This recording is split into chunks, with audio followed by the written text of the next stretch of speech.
Up in the sky. It's a bird. It's a plane. Oh, no. It's only Frank.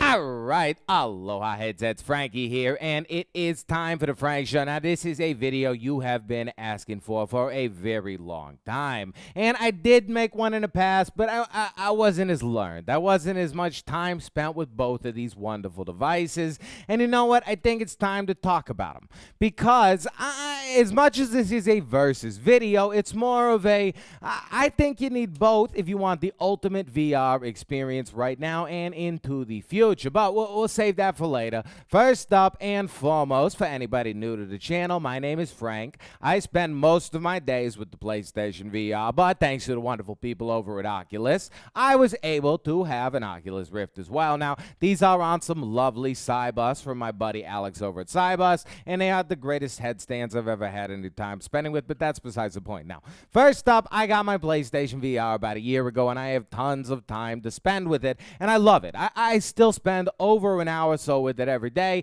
and that's about as much time as I get to spend VR. I spend maybe 30 minutes or so with the Rift. I wish I spent more time with both of them. I wish I had more time to spend with them, but hey, what can you do?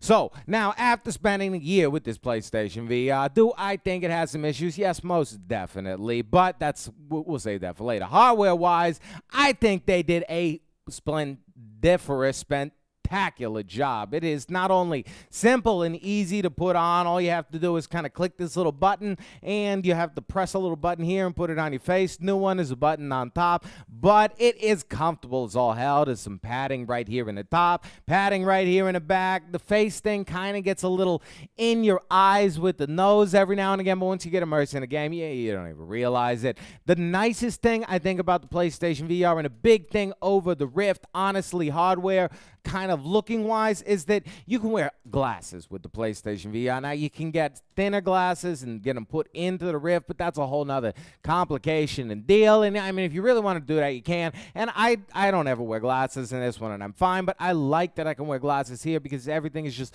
so much clearer and so much comfortable when I get to wear my glasses. And I think Sony, thank you so much for making that an option. Now, I do have the older PlayStation VR. I do hope to get the newer one. So you have this inline remote right here, and that is how you control your sound.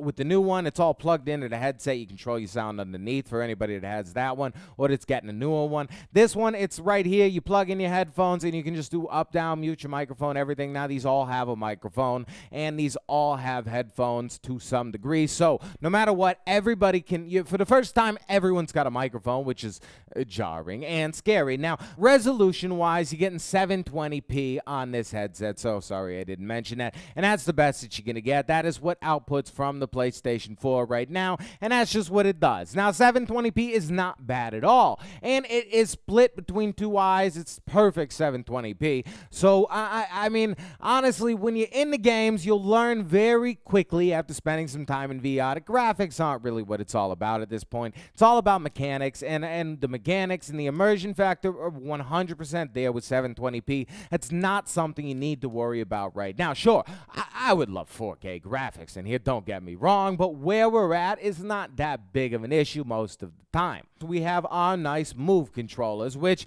for the time being are our only source of ham input for the PlayStation VR. Now, they're not perfect, but they work. You know what I mean? They have your trigger buttons, so you can play your shooters. They have a move button on top, so you can do your teleportation, or most games are starting to implement free locomotion by just holding it down and pointing your Move controller wherever you want, which is pretty nice, but you don't have that full, like, these are my hands, I can kind of, like, feel like my hands are in VR yet. You know what I mean? Some games do a great job of adding an arm, like Rush of Blood, and you do feel like hey, I have hands, and you do feel like you're controlling something, and since it's just a simple clicking shooter mechanic, it works perfectly, and I think that the Move controllers are great. Now, I don't think that they suffer from any issues that the PlayStation VR suffers from when it comes to regards to tracking. I think that they work just as well as the PlayStation VR does, which is not one-to-one all the time, but you know what I mean? They do a great job, and they get pretty damn close most of the time. And hardly any of you really going to notice unless you have a terrible setup in your room. Now, on top of this one, PlayStation also kind of has the edge with this one. Nobody else has a really designated gun controller yet, and they have the PlayStation aim controller. I have a whole separate review for that, so we're not going to really review that, but it is a very solid gun. Controller, it has all the buttons that you'll find on the Move controllers or the DualShock 4, and it works great. It tracks great for all the games that have used it, and I really do hope that we see more games use this one in the future. All right, now, most of you probably already knew about PlayStation VR because it's typical on the channel, and now we're going to jump over to the Oculus Rift for a second. And hardware-wise, Oculus really did a great job. I mean, the strap is nice. You can put it down low. You can put it up high. It's pretty simple to adjust. At times, I found that this wire gets stuck when I'm trying to do it, and I feel like I'm yanking it, and I don't want to yank it too hard, but other than that, it's not that big of a deal. Now, I do really like that they had the headphones already built in and on your headset. Yeah, if you got the Mantis headphones, or you've had a chance to try a headset that has headphones like this, it's so nice to just have them there, and you can just kind of pull them out of the way or knock them back and knock them forward. If you don't want them, it's nice, and you can move them up and down. It's great. They did a great job with that one. The back has got this nice fat triangle that sits on the back of your head. Initially, I was a little jarred with, but I got so much more comfortable with it, and it really is nice. Now, the headset does not come with this little gray thing. This is a nice third-party accessory called a VR cover, and if you get this, you will have one of the most comfortable headsets. It's definitely on par with the PlayStation VR once you get a nice little padding in there. Now, the initial one that came with it was fine, but this really it makes it much more cooler, and the sweat doesn't gather as much. I love this VR cover. I would not do without it. Now, they do have one for PlayStation VR, but it's more of like a hygienic version than it really is any kind of coverage or comfort. It's not the greatest buy. This is a great buy. That's not bad if you're trying to show off your PlayStation VR to people and you want to, like, not get their sweat on stuff. Besides that. Now, the Oculus does have a higher resolution. I'm not 100% sure what it is because I think it kind of depends on a game a little more so with this one, but it's noticeable. You know what I mean? The picture is much clearer. A lot of their games do have a lot clearer graphics, but like I said, with VR, the graphics are not that big of a deal. Sure, you get a little bit of a wow factor, but what you're doing with your hands and playing around is where it really matters, and the Oculus does a fantastic job with that, as well as, like I said, the PlayStation VR did. That's not the issue, you guys. All right, so the way they've built it, you can actually kind of tilt the screen in and out, which is nice. Now, this one, you can do like I said, you can do the in and out here, but this one you can actually tilt your screen up and down, which I notice a lot of people don't actually do, and it's a way to get it to cover your nose a bit more and really increase your immersion by kind of cutting out all the light, which I like. They have some nice Velcro straps here on the side, so you can kind of adjust the face mask in and out. They also, like I said, have one on the top. Nice long wire that goes to the computer. I definitely wish this wire was a little bit longer, but I haven't run into that many issues, and I think that was more for people that have a much larger room than me. Now, moving on to controllers, their main input, other than just like an Xbox gamepad, is going to be your touch controllers. Now, the touch controllers are where it's at when it comes to controllers. I mean, these are unbeatable, you guys. They fall into your hands. I wish they had come with rechargeable batteries, I think, a little bit, but I don't know, because rechargeable ones do die over time, so it's nice you can switch them. They have a really nice little mechanic that you can just kind of like slide it out, and it magnets back in. You don't have to worry about any screws or any kind of clickies. I like that, but they just fall into your hands, and when you're in the game, you notice it. You know what I mean? It feels nice to have these. It feels nice to have these analog sticks right here, the grip and the triggers. I mean, they did a great job with these controllers, and I think that they're on top when it comes to controllers right now. These are the best. These are what I wish that the Move controllers could be in the future. I'm perfectly happy with these, but these are really unbeatable right now when it comes to VR controllers. Now, Vive does have the knuckle controllers coming out at some point in time in the future, and those could be amazing, but we don't know too much about those quite yet. As it stands, though, the touch controllers, they're awesome. If you haven't had a chance to play with them, go try to demo them because they are really cool. Now, honestly, I think that these headsets both do a great job. The Rift, hardware-wise, might be a little bit more future-proof than the PlayStation VR, but, I mean, you're running on a supercomputer, so you do have to add that into the equation. Now, they have gotten a lot cheaper, you guys. I've seen them under, like, $800. I've seen them that run the Rift, honestly, at around $500–600, so really, you could be spending around, like, $1,000 $10 only just to have this nice PC VR rig running. And then in the future, if you want to, you know what I mean, you could upgrade it, go on with that. But honestly, I think this is a little bit more future-proof hardware-wise than the PlayStation VR. Not to say that any of that really matters at the moment. If you're enjoying VR, if you're having a great time, that's what really matters right now. We are a race and a species, honestly, that seems to be used to upgrades at this point in time. So sadly, you're just going to have to get used to it. All right, now, like I said, hardware, I love them both. I honestly am at the point where I couldn't be without them. And most of that has to do with the software. Now, PlayStation, as you know, has some amazing exclusives, but so does Oculus. Oculus has money pumping into some of these games, and they're fantastic. I mean, Robo Recall is one of the coolest games I've ever played, but then again, so is Farpoint. You know what I mean? And both of them have so many fantastic experiences to offer that aren't shared on both platforms, and some are shared on both platforms, which is really nice, so you can pick which one you want to play it on. But software-wise, I mean, both of them are doing a great job right now. And the thing is, what's really surprising us the most of these indie games coming out. Now, there are some big releases that have definitely been awesome. Like I mentioned, Robo Recall, like I mentioned, Farpoint. But then there are some indie ones that are great. Starblood Arena, I really love for my PlayStation VR. It's a really cool Twitch shooter, kind of like ship game. Like, it's not your average just cockpit kind of ship game. I really like that one. It's only a Sony game.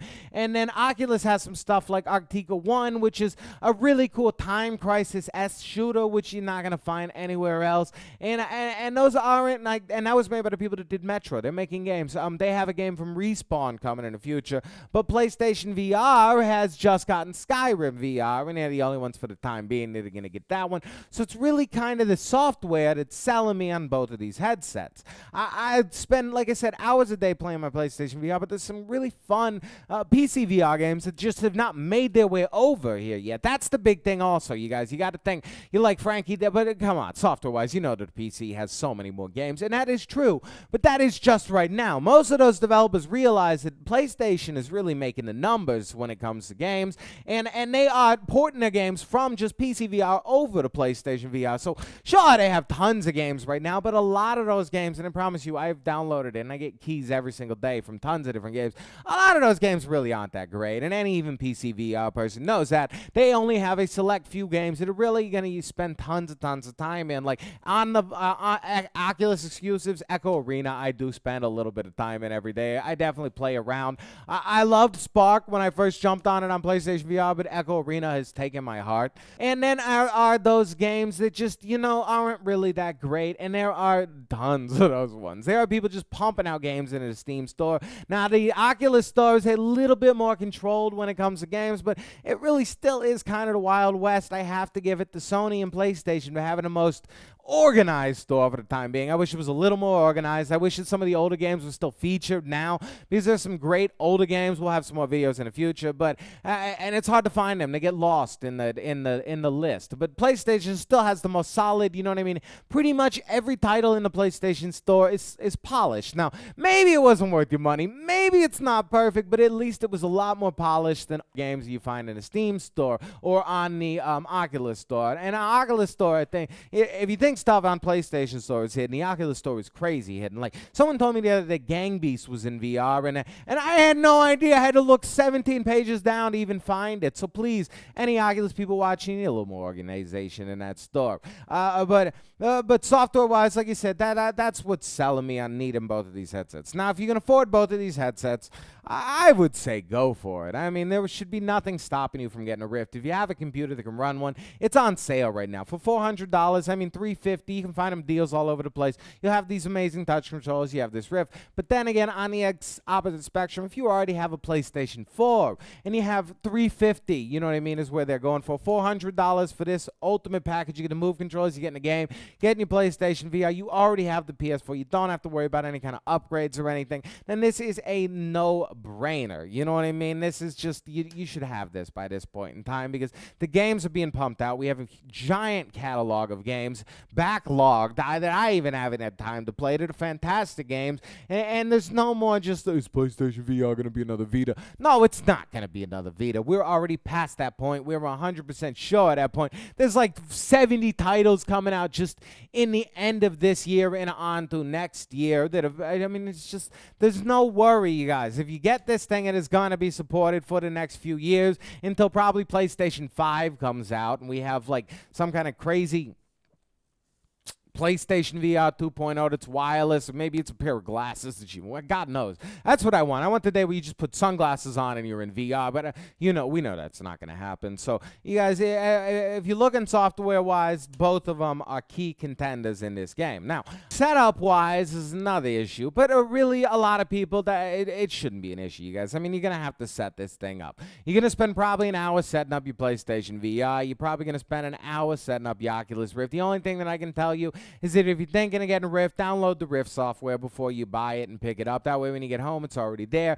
With the PlayStation VR, there's really nothing you can do. You can download demo discs. You can download demos early, which is, I think, a very smart thing to do. There's 2 demo discs in the store, tons of demos in the store. Same thing you can do on the Oculus, just to save yourself time. And that way when you set it up, you're already golden good to go. And now with your PlayStation VR, I definitely recommend that you set up the camera eye level and about 5 to 6 feet away from the center of where you want to play. And behind you, like I play with this behind me because there is nothing reflective whatsoever. You don't want anything reflective. It's gonna mess up the tracking. You don't want any lights behind you. And so if your TV is in an area where you got lights behind you, don't play with your TV. You don't have to play with your TV. Go plug your PlayStation VR, PlayStation 4 in another room. It doesn't matter. That's the glory of PlayStation VR, is that it doesn't matter where you are. You can play this thing with a computer. You pretty much got to be set up unless you're running on some kind of like awesome laptop, which is much more possible these days. But with the PlayStation VR, you can set up anywhere. You can just plug in your PlayStation 4, which is nice. So find a solid spot in your house, your room, whatever, and play the games while you're there. Now with the Oculus, you definitely need more room. I have the 3 sensors set up, which if you're going to get a Rift, I definitely suggest you will get a sensor that comes for the headset. You get a sensor that comes for these controllers, and order a 3rd sensor from Oculus. They'll send you a nice extra long cable, and you set them up, you know what I mean? You put them in the 3 corners of your room, you make them like a nice triangle, you get 360 tracking. Now, the tracking on Oculus, you guys, is so much. It's great. 360 tracking with the 3 sensors is top notch. There's a tiny little jolt, and it might just be because where I set up my hand when I turn around, but honestly, it's 1-to-1, 100%, 98% of the time. I can't guarantee 100% of the time. PlayStation VR, on the other hand, is probably 1-to-1, maybe like 80% of the time, which is not bad for what you're paying for. You know what I mean? You're not running on some kind of supercomputer. My computer that I won was like a $1,500 computer or something. So, I mean, that paired with this is much more expensive. Even though, like I said, you can run on cheaper computers, you don't have to worry about that. You don't have to run on what I'm running. I'm running on that so we can stream, we can do everything. It's nuts. This one runs beautifully, like I said, and the setup is much. Like I said, the setup's not that big of a deal. You got to set up your VR. With the Oculus, you need more space. That is a no-brainer. PlayStation VR, if you got a small space, you want to play VR, this is much better. You can play a lot of seated games. You can even play a lot of the standing games seated. You need much less room for you, but you do still need room. Oculus, if you don't have room, I mean, you can still play it. It's just, what the hell is the point of having it if you don't have room? It's nice to have your whole room to be able to walk around in, and they do a great job of, there's probably footage. I'll show you the sensors going up while this is up. So you guys, both of them do a stunning job when it comes to setup. It's not that hard. It's far more plug and play than I thought with the Rift, which is a big thing. With PlayStation VR, it's a console VR. You should expect plug and play, and it really is. And honestly, it is the easiest thing to show to people because you don't have to worry about any kind of like setup or anything. And they've made it very intuitive. You just kind of pop it on. With the Oculus, it's still a little harder to demo just because of all the screens and everything you got to go through, but it's possible. It's easy, and it really is. You just kind of plug the wires in a computer and it turns on. It's not any kind of like crazy setup. I initially was like worried that having to set everything up was going to be hard. No, it's not hard. They made it as plug and play. This is as consumer like PCVR as I could ever expect. They really have a great product on their hands. I wasn't 100% sure about it. I wasn't 100% sold on it, but I really do love my Rift, and you guys know I freaking love my PlayStation VR, but I love them together, and I think that if you can afford both, then you should get both. If you can only afford one and you already have a PS4, PlayStation VR is a no-brainer. You need to get this thing. We're at the point, like I said, where VR is here to stay. It's not going anywhere. Sure, they're going to update it, but it's about a year or so down the line. Even the Oculus, they're getting some extra new stuff coming out at the end of, or beginning of next year. But all it is really a new Gear VR that's just Oculus. You don't need any kind of headphone or anything. It's the Oculus Go. And they're also getting a Windows mixed reality-esque thing where you don't need any wires. It's wireless, but it's not going to be the same quality as like the Oculus Rift, or even it might be on par with the PlayStation VR, but it's still not going to be the same thing. You're not going to have the full experiences. I don't think they haven't really released that much information yet. So if you're waiting for the future is a decent bit away from right now. I think right now, if you want to get these are the two headsets that you should be looking into. The Vive is an entirely another ballpark. It's fantastic in its own right. We'll have videos on it more in the future. I love my Vive, but if you're looking into consumer VR and you're looking for the easiest kind of setup and play and have a great time and put it down and then pick it up experience, you really need to look into either a Rift or a PlayStation VR. And like I said, if you already got a computer at the price it's at now, the Rift is a no-brainer. If you already got a PS4, the price it's at right now is a no-brainer. Neither of them are going away. Developers are 100% supporting them. Developers like making VR games, which is really something you need to remember. Remind yourself and think about that when a developer likes making something and they're passionate about something, you're not going to get that same old experience. You're going to get something new. You're going to get something fresh. And that's what VR is to me. It's something new. It's something fresh. It's something cool, something interesting, something that changes the conversation for a change. And so I really think you should look into it. If you're watching this video because that's what you're doing, that's what you're thinking, that's what you're looking into, then I hope I helped you out. If you have any questions about either of these headsets, please, you guys, let me know in the comments below. And if you're new to this channel, you want to stay up to date on everything PlayStation VR, then friggin' subscribe to this one. And if you are into PC VR, then hit that YouTube/PCVR Frank, and you know what? Subscribe to that channel because I do that as well. Now, you're beautiful, you're amazing, the most wonderful audience in the world, because you are a gamer that is interested in the future of gaming, and you're not just stuck on that flat screen. You didn't just go out and buy another console this year. You're not just thinking about consoles, you're thinking about virtual reality, which is how you get started. You get started with a thought. Now, my name is Frank, and I hope you enjoyed this, and as always, if you want to stay up to date on everything PlayStation VR, and you don't mind this ugly mug, friggin' subscribe! I mean,